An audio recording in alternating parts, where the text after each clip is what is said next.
अस्सलाम वालेकुम व्यूअर्स, कैसे हैं आप। उम्मीद करता हूं आप लोग खैरियत से होंगे। सर्दियों में खांसी, रेशा, बलगम आम बीमारी है और ख़ास तौर पर जब मौसम तब्दील हो रहा हो तो अक्सर लोग इन बीमारियों का शिकार हो जाते हैं। लेकिन क्या आप जानते हैं कि बलगम, जिसे इंग्लिश में मुकस भी कहा जाता है, हर इंसान में होता है और ये जिस्म के लिए ज़रूरी भी है, जो कि मुख्तलिफ़ टुकड़ों के लिए रुकावट के तौर पर काम करने के साथ साथ ऐसे एंजाइम और प्रोटीन अपने अंदर रखता है जो कि हवा में मौजूद जरासीमों से तहफ़्फ़ुज़ फराहम करता है। मगर खांसी की सूरत में इसकी मिकदार बहुत ज़्यादा बढ़ जाती है, जो कि किसी मसले का अंदिया बताती है। हमारा जिस्म हर वक्त ही बलगम बनाता है, मगर जब इसकी मिकदार बढ़ जाए तो इसका मतलब है कि कुछ तब्दीलियां आ रही हैं, यानी वो गाढ़ा और चुभचुभा होने लगता है, जो कि किसी को भी अच्छा नहीं लगता। इसकी मुख्तलिफ़ वजूहात हो सकती हैं, जैसे एलर्जी, नाक, गले या फेफड़े में खराश, तंबाकू नोशी या निज़ाम हाज़मा के मुख्तलिफ़ अमराज। इसकी ज़्यादा मिकदार मौसमी नज़ला ज़ुकाम या फ़्लू, एलर्जी, नाक, गले या फेफड़ों में खराश, निज़ाम हाज़मा के मुख्तलिफ़ मसाइल, तंबाकू नोशी, फेफड़ों के अमराज जैसे नमूनिया या कैंसर वगैरह का नतीजा हो सकती है। आम तौर पर लोगों में किसी किस्म की एलर्जी इस मसले का बायस बनती है, जिससे छींकें भी आने लगती हैं और नाक बहना शुरू हो जाता है। मगर अच्छी बात यह है कि हम आपको इस वीडियो में ऐसे टोटके बताएंगे जिनसे आप खांसी, रेशा और बलगम से मुकम्मल निजात पाना आपके लिए आसान हो जाएगा। तो फ्रेंड्स, वीडियो कंप्लीट करने से पहले एक छोटी सी दरख्वास्त, हमारे इस चैनल को ज़रूर सब्सक्राइब कर लें और साथ लगी घंटी के निशान को लाजमी से प्रेस कर लें, ताकि इस तरह की मज़ीद मालूमाती वीडियोज़ आप तक बिला नागा मौसूल हो सकें। तो फ्रेंड्स, इन टोटकों में सबसे पहला टोटका, जो आम टोटका या आम आदत भी कह लें, ज़्यादा पानी पीना है। ज़्यादा पानी इस्तेमाल करेंगे तो बलगम गाढ़ा नहीं पतला होगा। ये एलर्जी के शिकार होने वाले अफराद के लिए इंतहाई ज़रूरी है, यानी जिस्म में पानी की मुनासिब मिकदार। इस मामले में जूसेस मददगार साबित नहीं होंगे। नंबर 2, गर्म और गीले कपड़े से चेहरे को ढांप लेना। ये नज़ले से होने वाले सर दर्द में कमी लाने में मदद देने वाला टोटका है। इस कपड़े से चेहरे पर ढांप लेने के बाद सांस लेने से नमी नाक और गले तक पहुंचती है, जबकि इसकी गर्मी दर्द और दबाव में कमी लाती है। इसके बाद सर ऊंचा रखना। अगर बहुत ज़्यादा बलगम बन रहा है तो सोने के दौरान चंद तकिए सर के नीचे रख लेना बेहतर साबित हो सकता है।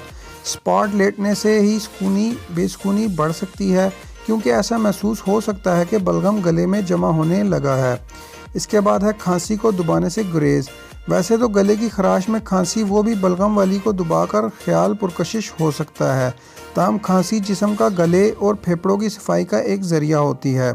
अगर खांसी से निजात चाहते हैं तो डॉक्टर के मशवरे से कोई कफ सिरप इस्तेमाल करें। थूकना। जब बलगम फेफड़ों से गले तक बढ़ जाए तो जिस्म इसे निजात की कोशिश कर सकता है, तो इसे निगलने के बजाय थूक देना सेहत के लिए ज़्यादा बेहतर साबित हो सकता है। नथनों की सफाई। एक स्प्रे या नोज़ल स्प्रे बलगम और नाक और नथनों की एलर्जी की सफाई कर सकता है। ऐसे स्प्रे को तरजीह दें जिसमें सिर्फ सोडियम क्लोराइड ही मौजूद हो, और इस बात को यकीनी बनाएं कि डिस्टल या स्टीराइल वाटर को इसके साथ सफाई के लिए इस्तेमाल करें। तंबाकू नोशी या सेकंड हैंड धुएं से गुरेज करें। तंबाकू नोशी या किसी और की सिगरेट का धुआं जिस्म में ज़्यादा बलगम बनाने का बायस बनता है, तो बीमारी में कम से कम इससे गुरेज करें। नाक खोलने वाली दवा का कम से कम इस्तेमाल। ये दवाएं नाक से बहने वाली रतूबत को खुश्क कर सकती हैं और बहती नाक के मसले से निजात दिलाती हैं, मगर इनका इस्तेमाल बलगम से निजात को भी मुश्किल तर बना सकता है। दुरुस्त अद्वियात का इंतखाब। ऐसी दवाएं मिलती हैं जो बलगम को पतला करके इनका अखराज आसान बना देती हैं, ताहम डॉक्टर के मशवरे से इनका इंतखाब करें। और फ्रेंड्स, कोई भी दवा लेने से पहले डॉक्टर से ज़रूर रुजू करें। इसके बाद है एलर्जी से बचें। अगर किसी मौसम में अक्सर एलर्जी की बाइस बहती या बंद नाक का सामना होता है तो इससे बचने की कोशिश करें, क्योंकि इससे भी बलगम की मिकदार बढ़ती है। खराश का बाइस बनने वाली अशिया से गुरेज।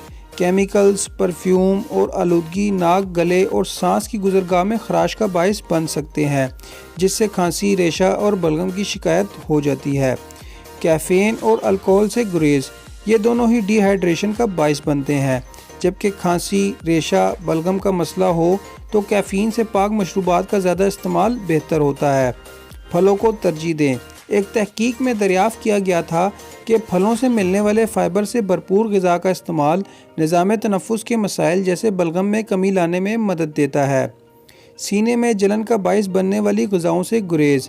سینے میں جلن کے نتیجے میں بلغم کی مقدار میں اضافہ ہو جاتا ہے۔ اگر سینے میں جلن کا اکثر شکار رہتے ہیں تو اس کا باعث بننے والی غذاؤں سے گریز کریں اور ڈاکٹروں سے اس سے بچنے کے لیے مدد لیں۔ نمک ملے پانی سے غرارے۔ غرارے کرنا گلے کو مدد فراہم کرتا ہے اور خراش کم ہوتی ہے۔ ایک چائے کا چمچ نمک ایک گلاس گرم پانی میں ملا کر دن میں کئی بار غرارے کرنے سے کھانسی، ریشے اور بلغم سے نجات حاصل ہو سکتی ہے۔ ناک کے راستے نکالیں۔ نگلنے کے بجائے بلغم اگر آپ کو بہت زیادہ بلغم آ رہا ہو تو اس کو ناک کے راستے نکال لیں۔ ایسا نرمی سے کریں۔ اس طریقہ کار سے منہ کی صفائی میں مدد ملے گی، جس کے نتیجوں میں دانتوں کے مسائل کا خطرہ بھی کم ہوگا۔ متوازن غذا۔ اس مسئلے پر قابو پانے کے لیے مچھلی، کدو، انناس، سیب، لیموں، کھیرے، ادرک، پیاز، لہسن اور زیتون کے تیل جیسی غذائیں مدد فراہم کر سکتی ہیں۔ شہد بھی فائدہ مند ہے اس مسئلے کے لیے۔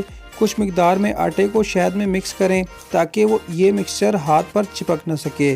تھوڑا سا زیتون کا تیل اور آٹا دوبارہ اس میں ڈالیں۔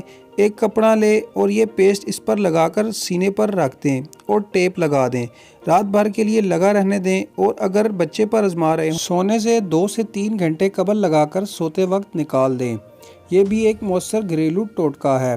بیکنگ سوڈا اور شہد کے مشروب کا استعمال۔ فرینڈز، یہ ایک بہت کارآمد ٹوٹکا ہے۔ اس کے لیے ایک چائے کا چمچ شہد، آدھا چائے کا چمچ بیکنگ سوڈا، 2 سے 3 قطرے لیموں کے عرق اور 1 گلاس گرم پانی کی ضرورت ہوگی۔ ان تمام اجزاء کو پانی میں مکس کریں اور پھر اسے پی لیں۔ اس مشروب کو معمول بنانا پھیپھڑوں کو بھی صاف کر دے گا، جبکہ کھانسی بالکل ختم ہو جائے گی۔ تو فرینڈز، امید کرتا ہوں آپ کو ہماری یہ ویڈیو ضرور پسند آئی ہوگی۔ ویڈیو پسند آئی ہو تو ویڈیو کو لائک کریں، ویڈیو کے اینڈ میں کمنٹ کر کے ویڈیو کے بارے میں ضرور بتائیں اور ویڈیو کو اپنے چاہنے والوں کے ساتھ ضرور شیئر کریں۔ اور ایک ضروری بات، ہمارے اس چینل کو ضرور سبسکرائب کر لیں اور ساتھ لگی گھنٹی کے نشان کو لازمی سے پریس کر لیں تاکہ اس طرح کی مزید معلوماتی ویڈیوز آپ تک بلا ناغہ موصول ہو سکیں۔ ویڈیو دیکھنے کا بہت بہت شکریہ۔ اللہ حافظ۔